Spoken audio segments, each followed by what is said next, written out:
ஆண்டவரும் இரட்சகருமான இயேசு கிறிஸ்துவின் ஈடு இணையற்ற நாமத்தில்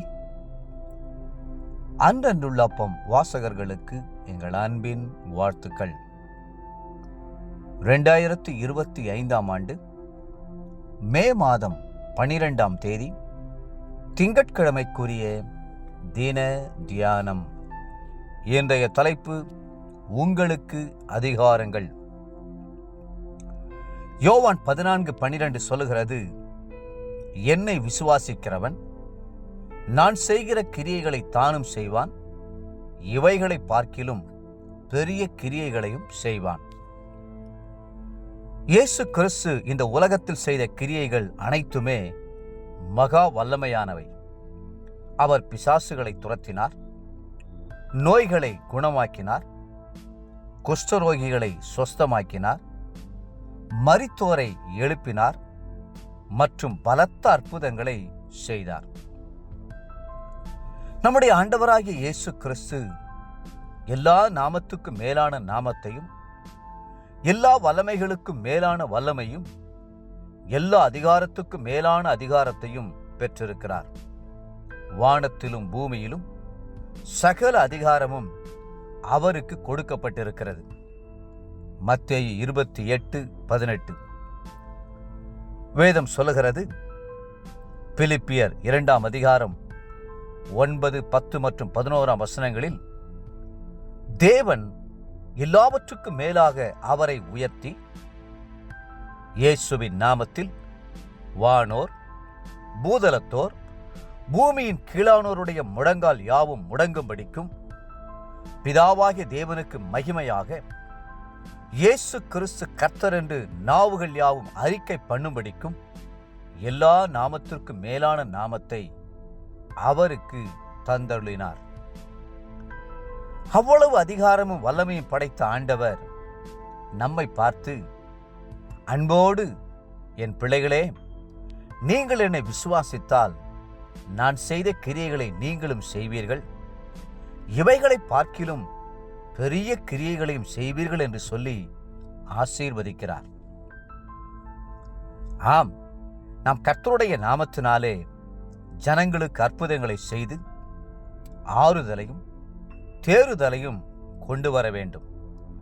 அவர்களுடைய பிரச்சனைகளை மாற்றி அவர்களுடைய கண்ணீரை துடைக்க வேண்டும். ஜனங்களின் நோய்களை குணமாக்கவும், அவர்களுடைய துயரத்துக்கு பதிலாக ஆனந்த தைலத்தை கொடுக்கவும் தமது பிரதிநிதிகளாய் கர்த்தர் நம்மை ஏற்படுத்தியிருக்கிறார். அதற்காகவே வரங்களையும் வல்லமைகளையும் அதிகாரங்களையும் தந்திருக்கிறார். வேதம் சொல்கிறது, யாக்கோபு 1:17 நன்மையான எந்த ஈவும் பூரணமான எந்த வரமும் பரத்திலிருந்து உண்டாகி சோதிகளின் பிதாவிடத்திலிருந்து இறங்கி வருகிறது. பரலோகத்தின் தேவன் உங்களுக்கு அவ்வளவு பெரிய கிருபை வரங்களை தர நினைத்திருக்கும் போது, உங்களை குறித்து மேன்மையான எதிர்பார்ப்புகளை வைத்துக் கொண்டிருக்கும் போது, நீங்கள் அவருக்காக எழும்பி பிரகாசிக்க வேண்டுமல்லவா? அவர் கொடுக்கிற வரங்களையும் அதிகாரங்களையும் பெற்று செயல்படுத்த வேண்டுமல்லவா? இந்த உலகம் தேவைகள் நிறைந்த உலகம். வறண்ட நிலம் போல அது காணப்படுகிறது. தண்ணீர் இல்லாமல் வாடிப்போய் கிடக்கிற பயிர்களைப் போல காணப்படுகிறது. மறுபக்கத்தில் கர்த்தரோ எல்லா நன்மைக்கும் ஆசீர்வாதத்துக்கும் ஊற்று காரணராய் பெரிய குளம் போல காணப்படுகிறார்.